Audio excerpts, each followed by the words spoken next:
ई मास्टर गीत बजा दलन कोनो मेहरारू अपने मर्द से बड़ा गुस्सा में भी आ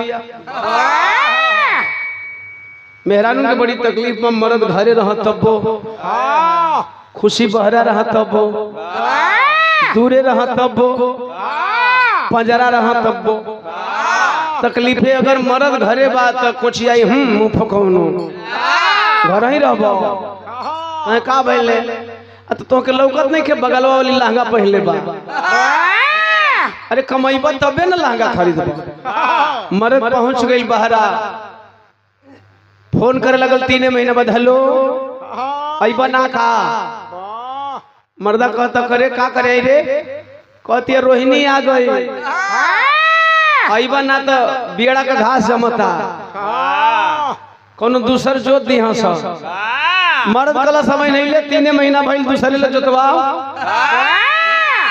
तो के हम ही जोते वाला लगत हई जोतवा के डलवा ले का डलवा ले बियावा आज तो कबारम न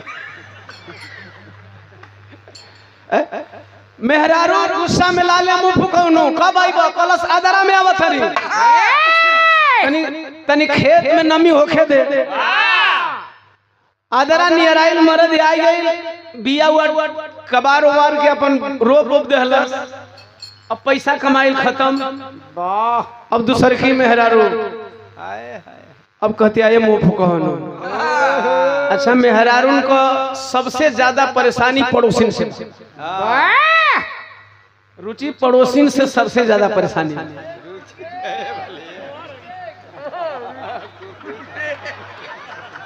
अरे कैसे मिस्टेक यार अरे तो चेहरवा इधर की चकिया वाली बात आ गई तो आज मिस्टेक चलेगा आज केहरो ले माने देखो मिला जुला के आज घी थरिये में गिरे चाहे दाल में गिरे चाहे भात में चाहे दाल में गिरे का खुशी अच्छा खुशियों मैंने सोची कि इनके खोपड़ी में रुचि का अनुभव कैसा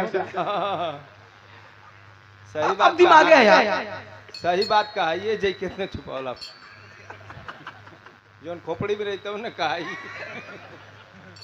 नहीं र आसान होता है धीरे धीरे बुला जाए कैमरा फंसाओगे गौर करेंगे हमार बतिया भुलवा दे ओके हाँ बताओ दी पड़ोसी का खुशी पड़ोसी का 100 रुपया का लिपस्टिक रही तब वो पड़ोसी कह के मुंह फकोनो तोहरा बुझात नहीं खनो 1000 का लिपस्टिक लगे दिया तू तो 100 रुपया में भुलवा देला मरद कलश करे तू चाहे 1000 का लगावे चाहे तू 500 का लगा अब हमारा पास पैसा नहीं खे अइले 3 महीना हो गए तो गाड़ी धरी दिल्ली जाए मौगी कहती है तू कहीं मत जा हमारी बात सुन का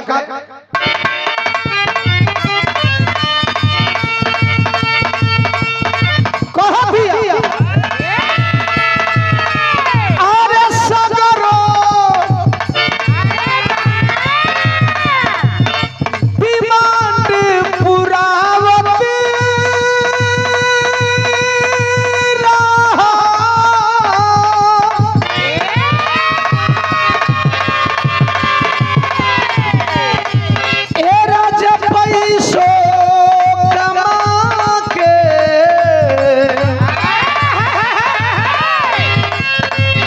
अरे लियावत रहा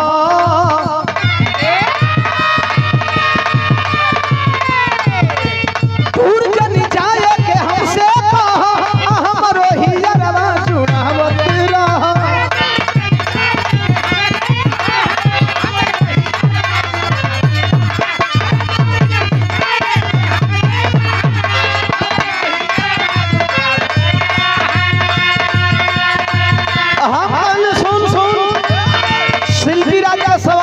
जवाब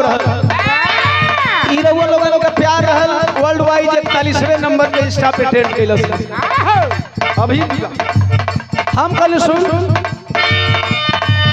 अरे कहिला जब जब कमाए के बोरी तो जाए न दिल्ली हो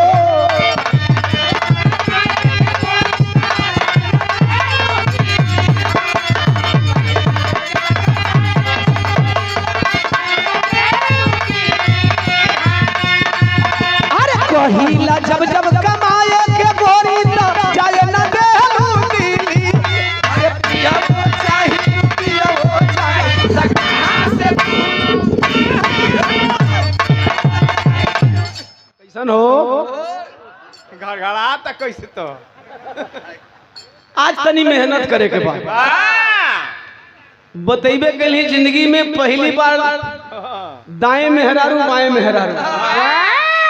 अब तनी बहुत थोड़ा बहुत ही नहू का मन रखेगा बा, थोड़ा बहुत ही नहू का मन रखेगा बा, उससे ज्यादा तू लोग का मन रखेगा बा। अब तू लोगन का मन रखे में चाहे दाएं घूम जाए चाहे बाएं घूम जाए।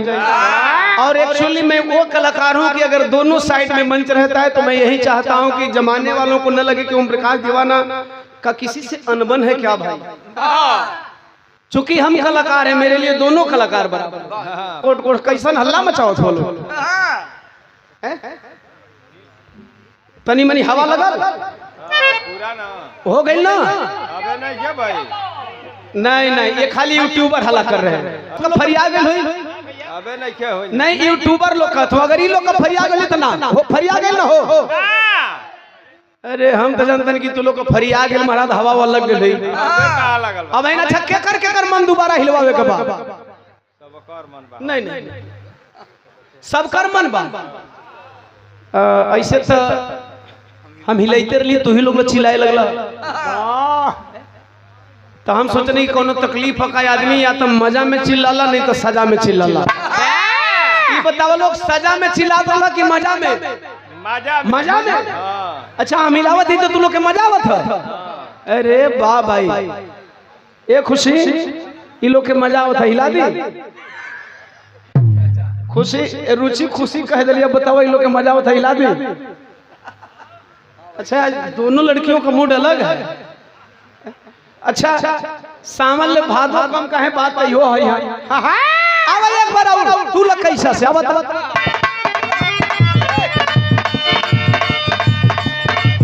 चाचा लेके है तो ले हिला ले। अच्छा माला वाला दे दा।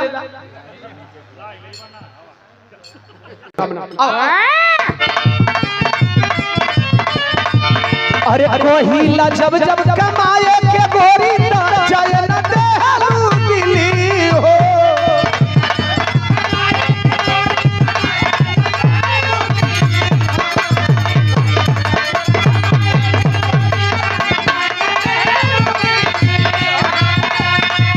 अरे कोहिला जब जब कमाए के गोरी ना जाए न देहलू दिली। अरे पिया वो चाहिए रुपया वो चाहिए।